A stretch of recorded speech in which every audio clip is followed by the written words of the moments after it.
আমরা প্রতিদিন আমাদের জীবনের অনেক কিছু নিয়ে চিন্তা করি, কিন্তু আমাদের শারীরিক সংকেতগুলোকে কি শুনি? নমস্কার, শুভ সন্ধ্যা। আপনাদের সকলকে নকশালবাড়ি লাইভ এবং উত্তরে radio 91.9 FM your song your ভয়েসের বিশেষ অনুষ্ঠান এবং আপনাদের সকলের প্রিয় অনুষ্ঠান উত্তরে রেড আড্ডা। আমরা আজ আমাদের এই উত্তরের আড্ডায় এমন এক বিষয় নিয়ে আলোচনা করব যা নীরব সঙ্গী হিসাবে অজান্তে আমাদের জীবনে প্রবেশ করে। কথা বলছি ডায়াবেটিস নিয়ে। আর এই রোগ নিয়ে বিভিন্ন রকম ভাবেই নানান তথ্য এবং আমাদেরকে সচেতন করতে আমাদের উত্তরের আড্ডায় আজ উপস্থিত রয়েছেন নকশালবাড়ি গ্রামীণ হাসপাতালের বিশিষ্ট চিকিৎসক ডক্টর সৌরভ সাহা মহাশয়। আমাদের উত্তরের আড্ডায় আপনাকে স্বাগত জানাই। এই ডায়াবেটিস নিয়ে আলোচনা আমরা শুরু করব, তার আগে আমাদের আজকের অনুষ্ঠানের একটি বিশেষ বার্তা। যারা দর্শক বন্ধু রয়েছেন তাদের যদি কোনো কিছু বিষয় নিয়ে কিছু জানার হয় তবে সরাসরি আমাদের লাইভ অনুষ্ঠানে কমেন্ট করতে পারেন এবং ডাক্তারবাবুর কাছে তা জানতে চাইতে পারেন। আমরা চেষ্টা করব আপনাদের সেই প্রশ্নগুলোর উত্তর দেবার জন্য। ডাক্তারবাবু, আসছি আলোচনায়। আমাদের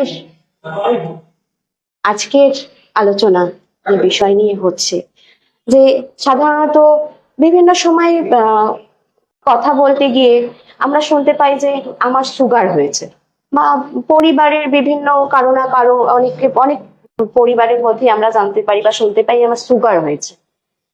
আজকে সবার প্রথমে এটা জানতে চাইবো যে এই যে ডায়াবেটিস, সুগার, এর পরিচয়টা কি?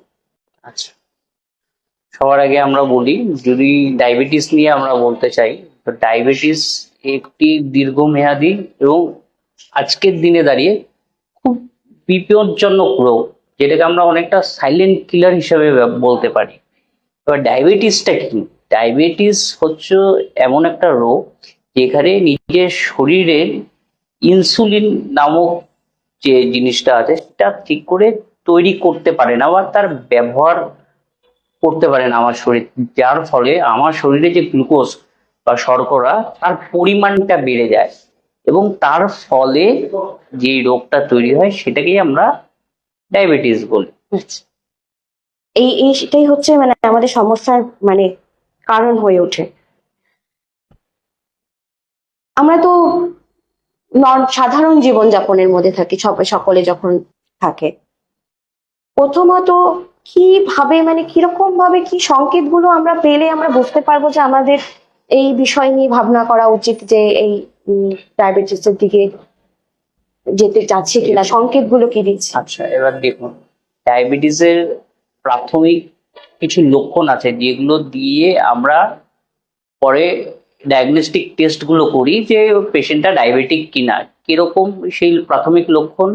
এক, ঘন ঘন প্রস্রাব হওয়া, তারপরে হঠাৎ ওজন কমে যাওয়া, একটা শরীরে ক্লান্তি ভাব, কিছু কিছু মানুষের চোখে ঝাপসা দেখা, এই সব জিনিসগুলো দেখলে আমরা ডায়াবেটিসটাকে একটা স্ক্রিনিং এর জায়গায় নিয়ে যেতে পারি। মানে আমরা দর্শক বন্ধুদের কাছে এটাই মানে জানাচ্ছি যে আমাদের দৈনন্দিন জীবনে যদি এই সমস্যাগুলো উকি মারে তবে আমাদের দ্রুত চিকিৎসকের কাছে অবশ্যই একজন প্রাইমারি ফিজিশিয়ানের কাছে গিয়ে একদম ডায়াবেটিসের বেসিক স্ক্রিনিং গুলো করে নিয়ে যে সেই পেশেন্ট প্রি ডায়াবেটিক না ডায়াবেটিক সেটাকে দেখে নেওয়া এবং তারপরে তার সেই অনুযায়ী ট্রিটমেন্টটা স্টার্ট করা।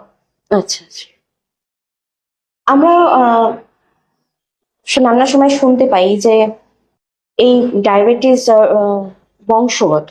আচ্ছা, এটা এবার ধরে আমি যদি ডায়াবেটিসের ব্যাপারে বলি, ডায়াবেটিসটা হচ্ছে আমাদের তিন প্রকার। একটা টাইপ 1, একটা টাইপ 2 ডায়াবেটিস, আর একটা হচ্ছে মাতৃত্বকালীন মানে প্রসবের আগে যেটা হয়, যেটাকে আমরা বলি জেস্টেশনাল ডায়াবেটিস মেলাইটাস বা জিডিএ। এবার টাইপ 1 যেটা, সেটা খুব অল্প সংখ্যক জনসংখ্যার মধ্যে হয়, সেটা অটো ইমিউন, এটা শরীরে নিজের থেকে হয়, এর সাথে বংশগত খুব একটা সংযোগ থাকে না। কিন্তু টাইপ 2 ক্ষেত্রে বংশগতটা একটা লক্ষণ, মানে যাদের বাড়িতে একটা হিস্ট্রি আছে ডায়াবেটিসের, তাদের তার পরবর্তী প্রজন্মের ডায়াবেটিস হওয়ার একটা আশঙ্কা থেকে থাকে। আচ্ছা। এবং জেস্টেশনাল ডায়াবেটিসটা তো একটা ফিজিওলজিক্যাল প্রসেস, হুম। যেটা আপনার কিছু কিছু মায়ের প্রসবকালীন সময় ডিউরিং প্রেগনেন্সি পিরিয়ডে এই জেস্টেশনাল ডায়াবেটিসটা হয়। হুম। এবং আমরা যেটা লক্ষ্য করেছি, ডায়াবেটিসটা প্রসবকালীন সময় যেগুলো হয় মায়েদের জিডিএম, সেটা আফটার প্রেগনেন্সি পিরিয়ড কমপ্লিট হয়ে গেলে ওটা আবার নর্মালাইজ জায়গায় চলে যায়। আচ্ছা, তার মানে আমাদের পুরোটাই যে বংশগত এই যে একটা ধারণা রয়েছে সেটা তাহলে নয়। আমরা এই বংশগত নয়, এবার কিছুটা রয়েছে যে একটা টাইপ 2 যেটা আপনি বলেন সেটা হুম। বংশগত দিক থেকে আসতে পারে। হুম। সেই ক্ষেত্রে সাধারণত ভাবে যদি আমরা যে পরিবারগুলোতে মনে হচ্ছে যে বংশগত রয়েছে, হুম। তাহলে সেই পরিবারের মানুষদেরকে কিভাবে নিজেদেরকে একটু রাখা যে আজকের ডেটে দাঁড়িয়ে আমাদের এই জেনারেশনের ওয়ার্কিং প্রফেশনাল যারা, তাদের তো লাইফ প্রচন্ড হেক্টিক যায়। তো স্ট্রেস একটা ডায়াবেটিসের কারণ, যেই কারণে স্বল্প নিদ্রা, হুম, এই জেনারা অনিয়মিত খাদ্যাভ্যাস, জাঙ্ক ফুড বাইরের, এই জিনিসগুলো থেকে ডায়াবেটিসের সংখ্যা অনেক সময় বেড়ে যায়। তার সাথে চিনি খাওয়ার তো একটা ব্যাপার থাকে, বা সুগারের ফুড পার্টিকেলস আইটেমস গুলো খাওয়ার, এইগুলোকে আপনাকে একটু রেস্ট্রিকশনের মধ্যে আনতে হবে। বিশেষ করে যাদের একটা ফ্যামিলি হিস্ট্রি আছে ডায়াবেটিসের, সেই সব ফ্যামিলির যারা নেক্সট জেনারেশন থাকে, তাদের এই নিয়মিত ডায়াবেটিসটা রেগুলার চেক আপ করা উচিত, 6 মাসে হয়, 1 বছরে একবার। আর আজকের দিনে দাঁড়িয়ে আমরা এত পেশেন্ট দেখছি, আমরা দেখছি এরকম ব্যাপার না। আগের দিনে একটা ধারণা ছিল, প্রচলিত ধারণা, ডায়াবেটিস 50-এর পরে হয় বা 60-এর পরে হয়। কিন্তু আজকের দিনে দাঁড়িয়ে আমরা দেখছি 25-30 বছরের বাচ্চাদেরকেও ডায়াবেটিস, যুবকদেরও ডায়াবেটিসের একটা, যুবকদের ডায়াবেটিসের জায়গা চলে আসে। সেটা হচ্ছে আমাদের জীবনযাপনের একটু অনিয়মিত, স্ট্রেসফুল লাইফ হয়ে যাচ্ছে, প্রচন্ড ঘুম, অনিদ্রা, এই কারণগুলো ডায়েটিশিয়ানকে দিয়ে বানিয়ে সেটাকে ফলো করা, যাতে উনিও ডায়াবেটিসে আক্রান্ত না হন। এইরকম ভাবেই তাদের চলার বিষয় থাকছে। দর্শক বন্ধুদের জন্য আবারও একটি কথাই, যে এই মুহূর্তে যদি আপনাদের কারো কোনো বিষয় নিয়ে জানার থাকে, তবে আপনারা সরাসরি আমাদের ডাক্তারবাবুকে প্রশ্ন করতে পারেন আমাদের লাইভ প্রোগ্রামের কমেন্ট বক্সে। আমরা যথাসাধ্য চেষ্টা করব আপনাদের সেই প্রশ্নের উত্তর দেওয়ার জন্য। আলোচনায় এসছি আবার অনেক যারা বয়স মানুষ বা অনেকের মধ্যে যারা রয়েছে, এটাও একটা ধারণার কথাই আমি বলবো, যে আমার সুগার ধরা পড়েছে, ডায়াবেটিস হয়েছে কারো, আমি বেশ কিছুদিন ওষুধ খেলাম, এবং ওষুধ খাওয়ার পর হয়তো সে টেস্ট করলো, হয়তো একটু কম আছে বা নিয়ন্ত্রণে আছে, তো দেখা যায় অনেক সময় যে তারা ওষুধটা ছেড়ে দিচ্ছে। এবং সেই সব দের ক্ষেত্রে আপনি কি বলবেন? আমার পরামর্শ হবে, কোনো ডক্টর যতক্ষণ না বলছে যে আপনি মেডিসিন বন্ধ করে দিন, আপনারা নিজে থেকে কোনো ওষুধের ডোজ বাড়াবেনও না তৎক্ষণাৎ এটা কমানোর জন্য। তাহলে আপনার সুগার ফট করে ফল করে যেতে পারে, বা কমিয়েও ফেলবেন না। যেহেতু আমার তো আজকের ডেটে ডায়াবেটিসের, আমি কালকে পরীক্ষা করলাম, সব ঠিক আছে, আমি আর ওষুধ কেন খাবো? কিন্তু যদি আপনি আপনার ডায়াবেটিসটা কন্ট্রোলে আছে, কারণ আপনি নিয়মিত ওষুধ খাচ্ছেন এবং শরীরচর্চা করছেন এবং জীবনযাপনটা ঠিকঠাক করে করছেন। কিন্তু আপনি যদি ওষুধটা বন্ধ করে দেন, আপনার সুগার লেভেল বা গ্লুকোজ লেভেলটা কিন্তু আবার বাড়তে পারে। সেক্ষেত্রে আমার পরামর্শ থাকবে, একজন ডাক্তারবাবুর থেকে সাজেশন নিয়েই যা স্টেপ বাই স্টেপ করার সেটা করবেন। উনি যে দেখছেন আপনার ট্রিটিং ফিজিশিয়ান, উনি যদি মনে করে যে ওষুধ এখন বন্ধ করা যেতে পারে এবং ক্লোজলি মনিটর করা যেতে পারে, তাহলে করা যেতেই পারে। বা উনি যদি বলেন যে একটা লো ডোজ দিয়ে এটাকে মেনটেন করা, তাহলে সেইভাবে করতে হবে। যাই করতে হবে ডাক্তারবাবুর পরামর্শ নিয়ে। একদম। অবশ্যই যারা শুনছেন বা পরবর্তীতে শুনবেন ডাক্তারবাবুর কথা, তিনি কিন্তু বারবার করে একই কথাই বলছেন, যা করতে হবে সেটা কিন্তু একজন চিকিৎসকের পরামর্শ অনুযায়ী। এই হঠাৎ করে ওষুধ বন্ধ করে দিলাম বা এরকম যেরকম ইচ্ছা হচ্ছে ডোজ বাড়ালাম বা কমলে, এসব কিন্তু নিজে থেকে কিছু করা ঠিক নয়। অবশ্যই চিকিৎসকের পরামর্শ অনুযায়ী করা প্রয়োজন। আহ এই যে যাদের ডায়াবেটিস ধরা পড়ে যাওয়ার পর নিয়মিতভাবে কি কি পরীক্ষা, তাদের শারীরিক পরীক্ষা করা উচিত? আচ্ছা, এবার যখন একজনের ডায়াবেটিস ধরা পড়বে, তখন আমরা বলি তার কিছু রুটিন ব্লাড টেস্টের কথা বলি যেগুলো করতে হয়। সেগুলো কি? এক, ফাস্টিং গ্লুকোজ, মানে খালি পেটে যে সুগার পরীক্ষাটা করতে হয়। একটা পিপি গ্লুকোজ হয়ে গেল। HbA1c বলে একটা পরীক্ষা হয়, সেই পরীক্ষা করতে হবে। লিপিড প্রোফাইল বলে একটা পরীক্ষা হয়, সেই পরীক্ষাটা করে দেখতে হয়। কিডনিটা ঠিক করে ফাংশন করছে কিনা, তার জন্য একটা কিডনি ফাংশন টেস্ট বা রেনাল ফাংশন টেস্ট, সেটা করতে হবে। চোখের কোনো সমস্যা আছে কিনা, চোখের রেটিনার, কারণ ডায়াবেটিস রোগটা এমন একটা রোগ, সে নিজে ডিরেক্টলি ক্ষতি করার থেকে আমাদের শরীরের যে মেজর অর্গানগুলো আছে সেগুলোকে আস্তে আস্তে ড্যামেজ করতে থাকে। সেই কারণে এই অর্গানগুলোর ফাংশনিং ঠিক আছে কিনা, সেই কারণে অর্গানগুলোর যে পরীক্ষা নিরীক্ষাগুলো হয় সেগুলো আমাদেরকে করে দেখতে হবে। আচ্ছা, এই যে যাদের ডায়াবেটিস ধরা পড়লো এবং ওষুধও খাচ্ছে নিয়মিত, আপনি কি মানে যেটা আগেও একবার বললেন যে আমাদের দৈনন্দিন জীবনের কিছু কিছু পরিবর্তন ভীষণ প্রয়োজন, তো এর সাথে আপনি শরীর চর্চার ক্ষেত্রে আপনি কি পরামর্শ দেবেন? অবশ্যই শরীর চর্চায় ডায়াবেটিস রোগীর ক্ষেত্রে একটা বড় বিষয়। আমরা ডায়াবেটিস রোগীদের পরামর্শ দিই সকাল সন্ধ্যা একটু ওয়াকিং করা, অ্যাটলিস্ট 45 মিনিটস টু 1 আওয়ার, সকালে একবার সন্ধেবেলা হালকা যোগাভ্যাস করা। এখন খুব আগামী কিছুদিনের মধ্যে যোগা ডে হবে আমাদের, তো আমাদের মাননীয় প্রধানমন্ত্রীও বলেছে যোগাটা আমাদের ভারতবর্ষের একটা প্রচলিত এবং পুরনো প্রথা। এটার মাধ্যমে শরীরের আমরা নিয়ন্ত্রণ খুব ভালো করতে পারি, যা যেখান থেকে রোগকে প্রতিরোধ করতে পারি। তো যোগ ব্যায়াম করাটা একটা খুব ভালো জিনিস। তো ডায়াবেটিস রোগীরা একটু হালকা এক্সারসাইজ করলো, একটু ওয়াকিং করলো, তাহলে নিজেকে তারা ফিট রাখতে পারে।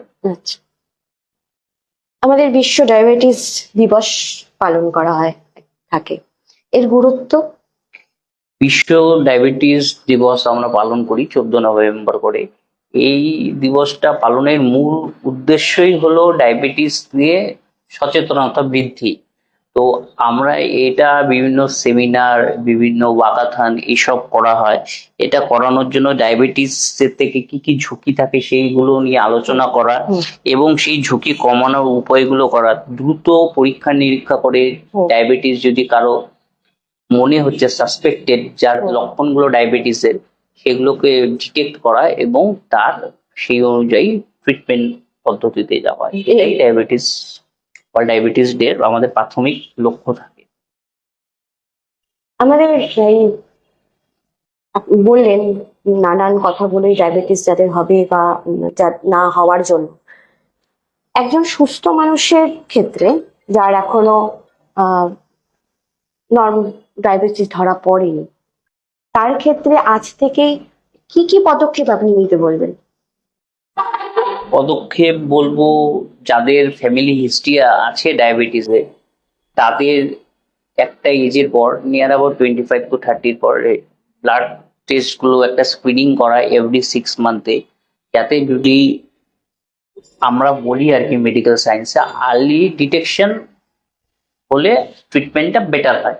আমরা যদি আর্লি ডিটেকশন করতে পারি তাহলে আমরা ট্রিটমেন্টটা ভালো করতে পারবো। সেক্ষেত্রে আমরা এই পরীক্ষাগুলো আপনাকে আগে যে বললাম সেই পরীক্ষাগুলো করে নিয়ে দেখবো সেই পেশেন্ট ডায়াবেটিস কিনা, এবং সেটা যদি তার কোনো লক্ষণ ধরা পড়ে টেস্টের মধ্যে, তখন আমরা সেইভাবে এই পেশেন্টকে ট্রিটমেন্ট করবো। সুষম খাওয়ার, সুশৃঙ্খল জীবনযাপন, যোগাভ্যাস, একটু ওয়াকিং, এগুলো করলে আমরা নিজেকে ডায়াবেটিস থেকে দূরে রাখতে পারবো।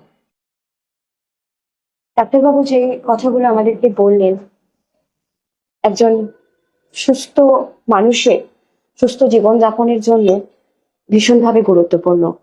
আর আশা করব আমাদের আজ যারা শুনছেন, পরবর্তীতে শুনবেন, তারা এইসব বিষয়গুলোকে ভীষণভাবে মনে রাখবেন এবং নিজেদের জীবনে তা প্রয়োগ করবেন।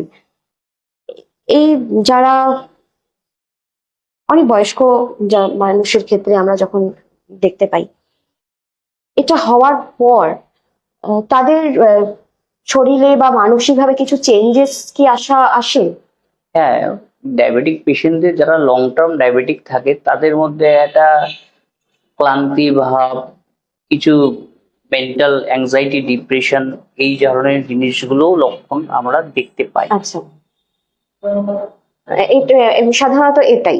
আচ্ছা, ডায়াবেটিসের সাথে কি কোনো খাওয়ার কোনো সময় অনীহা বা এরকম কিছু কি আসার বিষয় রয়েছে? না, খাওয়ার অনীহা কি খিটখিটে ভাব মানে হয়? একটা, ওই যে বললাম আপনাকে, একটা অ্যাংজাইটি ডিসঅর্ডারের হ্যাঁ, মতন হ্যাঁ, একটা হ্যাঁ। ব্যাপার থাকে। আপনার যে প্রাথমিক লক্ষণগুলো আছে, আপনার প্রচন্ড জল পিপাসা পাবে, হুম, হুম। ফ্রিকুয়েন্ট ইউরিনেশন হবে, প্রস্রাবের পরিমাণটা অনেক পরিমাণে বৃদ্ধি করে যাবে। এই লক্ষণগুলো যারা বিশেষ করে আমাদের বয়স্ক মানুষজন আছে, তাদের ডায়াবেটিস হলে এই জিনিসগুলো লক্ষ্য করা যায়। আমরা আজ ডাক্তারবাবু থেকে ডায়াবেটিস সম্পর্কে অনেক কিছুই জানলাম। আশা করি আপনাদের আজকের এই আলোচনা ভীষণভাবে উপকারে লাগবে। আমাদের এই বিষয়ে আজকে আলোচনা ছিল, তবে যেটা হয়, আজ ডাক্তারবাবুকে পেয়েছি, অনেকের মধ্যে নানান প্রশ্ন উঠছে। আমরা তো ডায়াবেটিস নিয়ে কথা বললাম, এর বাইরে যদি আমরা আমাদের দর্শক বন্ধুদের কিছু জানার আছে আপনার থেকে, যদি জানতে চেয়েছে, আহ এই বিষয়টা হচ্ছে, একজন জানতে চেয়েছেন যে এখন তো বর্ষা চলছে, এই বৃষ্টি হচ্ছে, আবার কোনো সময় বৃষ্টি থাকছে না, একটা গরম অনুভব হচ্ছে, বা দিনের বেলা একটা একরকম যাচ্ছে। তো এই বিশেষ করে এই সময়টা বাচ্চা এবং বয়স যাদের রয়েছেন আমাদের, তাদের কিভাবে নিজেদেরকে একটু মানে মেনটেন করা প্রয়োজন? দেখুন, এখনকার আজকের ডেটে কিছুদিন যাবত যে ওয়েদারটা দেখছে খুব আনপ্রেডিক্টেবল। সকালে প্রচন্ড গরম এবং রাতের দিকে বৃষ্টি হচ্ছে, আমাদের টেম্পারেচারটা একটু ফল করছে। তো সেই ক্ষেত্রে আমাদের কিছু কিছু জিনিস একটু মেনটেন করে চলতে হবে। যেরকম প্রথম, আমাদেরকে পুরো হাইড্রেটেড থাকতে হবে। হাইড্রেটেড মানে কি, জল খাওয়ার পরিমাণটা অনেকভাবে বৃদ্ধি করতে হবে। আমরা ঠান্ডার দিনে যেই পরিমাণ জল খাই, সেই তুলনায় গরমের দিনে জলের পরিমাণটা কিন্তু প্রায় ডাবলের কাছাকাছি খেতে হবে, যাতে শরীর পুরো হাইড্রেটেড থাকে। এই জিনিসটা, সুতির নরম হালকা ঢিলে ঢালা জামা কাপড় পরতে হবে, যাতে শরীরে কোনো অস্বস্তি ফিল না হয়। এবং যখন বৃষ্টি নামবে তখন যাতে বৃষ্টির জল যাতে গায়ে না পড়ে, কারণ এই দুপুরবেলা গরম হওয়ার পর আবার যখন রাতের দিকে বৃষ্টি হচ্ছে এবং সেই জল যদি শরীরে পড়ে, তখন একটা ওয়েদার চেঞ্জের জন্য আমাদের ঠান্ডা লাগার প্রবণতাটা বেড়ে যায়। এই জায়গাগুলো আমাদেরকে মেনটেন করতে হবে। হাইড্রেটেড খুব ভালো মতন থাকতে হবে, জলের পরিমাণ, জল খাওয়ার পরিমাণ, হালকা খাবার খেতে হবে, তেল মশলা জাতীয় খাবার একটু অ্যাভয়েড করে হালকা খাবার, প্রোটিন রিচ খাবার খেতে হবে।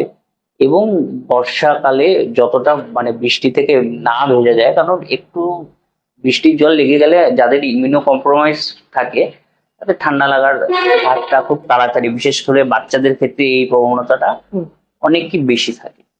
এই জিনিসগুলো আমাদেরকে একটু চেক করে চলতে হবে। আপনি জল খাওয়ার বিষয়টা বললেন। আহ একজন মানে বয়স্ক, প্রাপ্তবয়স্ক মানুষ এবং একটা ছোট বাচ্চার ক্ষেত্রে কি করে সেটাকে খেয়াল করবে? এবার দেখুন, একটা প্রাপ্তবয়স্কদের দাঁড়িয়ে আজকে আমরা তো বলি 5 লিটার করে খেতে হবে। 5 লিটার খাওয়াটা অনেকের পক্ষে সম্ভব হয় না। অ্যাটলিস্ট 3 to 4 লিটার আপনার একজন অ্যাডাল্টকে তো খাওয়া উচিত পার ডে। এবং সেই ক্ষেত্রে এবং বাচ্চাদের তার থেকে অর্ধেক পরিমাণ মিনিমাম 2 থেকে 2.5 লিটার করে জল নিয়মিত খেতে হবে। বাচ্চাদের এই ব্যাপারটা থাকে, হঠাৎ করে গরমের মধ্যে আছে, গরমের মধ্যে গিয়ে একটু আইসক্রিম খেয়ে নিলাম, একটু বাইরের ফুচকা জাতীয় খাবার, একদম। এগুলোতে আমাদের কি হয়, আজকের ডেটে গরমের দিনে প্রচন্ড ডায়রিয়ার প্রবণতাটা, বিশেষ করে আমাদের হুম। পেরিফেরি অঞ্চলগুলোতে ডায়রিয়ার প্রবণতাটা বেড়ে যায় ডিউ টু এই খাবারের অনিয়মিতার জন্য। কখনো ভালো খাবার খাচ্ছে, কখনো একটু বাইরের খাবার হুম, খেয়ে। হুম, এই হুম, জিনিসগুলো বাচ্চাদের ক্ষেত্রে বিশেষ করে এই জিনিসগুলো একটু মেনটেন করে চলতে হবে গরমের দিনে। হ্যাঁ, আমরা যে দর্শক বন্ধু আমাদের কাছে জানতে চেয়েছিলেন এই প্রশ্নটি, ডাক্তারবাবু তার জবাব দিলেন। আশা করি আপনার এবং আপনার সাথে সাথে বাকি অনেকেরই, আমাদের সকলেরই ভীষণ উপকারে লাগবে। আহ আমাদের আরেকটা ছোট্ট প্রশ্ন এসছে যে একদম যারা ছোট বাচ্চা, যারা এই 3 বছর 4 বছর বয়স, হুম। তাদের ক্ষেত্রে এখন দেখা যাচ্ছে যে খুব ঘন ঘন ঠান্ডা লেগে যাচ্ছে, একটু পরপর একটা শ্বাসকষ্ট একটা প্রবণতা মাঝে মাঝেই দেখা দিচ্ছে। সেই ক্ষেত্রে এই বাচ্চার মায়েরা কি করবে?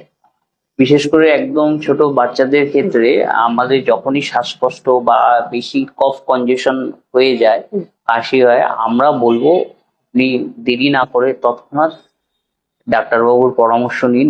কাছাকাছি আমাদের এখানে গ্রামীণ হাসপাতাল আছে, নকশালবাড়ি গ্রামীণ হাসপাতাল, এখানে এসে আপনারা পরিষেবা নিতে পারেন। ঠিক আছে, এবং নিয়ে ডাক্তারবাবুর পরামর্শ নিয়ে যেভাবে উনি ওষুধ বলবেন সেই জিনিসগুলো, বেশি বেশি ঠান্ডা লেগে গেলে একটু স্টিম ইনহেলেশন করলো, একদম হালকা উষ্ণ গরম জল, কাঁচা জল খাওয়ার থেকে হালকা উষ্ণ গরম জল খেলো। এবং আবার গরম যখন দুপুরবেলার দিকে গরমের পরিমাণটা যখন থাকছে, তখন জামা যাতে ঘামে না ভিজে যায় এই ব্যাপারটাও কিন্তু মায়েদেরকে দেখতে হবে। কারণ ঘাম যদি শরীরে বসে যায় সেক্ষেত্রেও কিন্তু আপনার একটা ঠান্ডা লেগে যাওয়ার চান্স থাকে। এইসবগুলো একটু check করে চলতে হবে। আচ্ছা, আচ্ছা, অনেক আছে।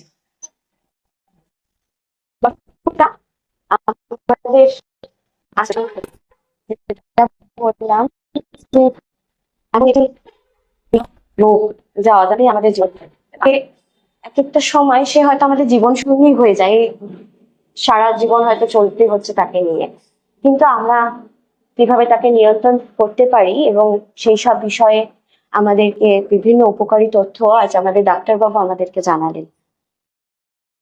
আজ অনেক কিছু আলোচনা শুনলাম এবং দর্শক বন্ধুদের প্রশ্নের উত্তরে যা যা আমরা শুনলাম সকলেরই ভীষণ উপকারী লাগবে। আমাদের আজকের অনুষ্ঠানের সময় এখানেই সমাপ্ত হচ্ছে। আপনারা সকলে ভালো থাকবেন, সুস্থ থাকবেন।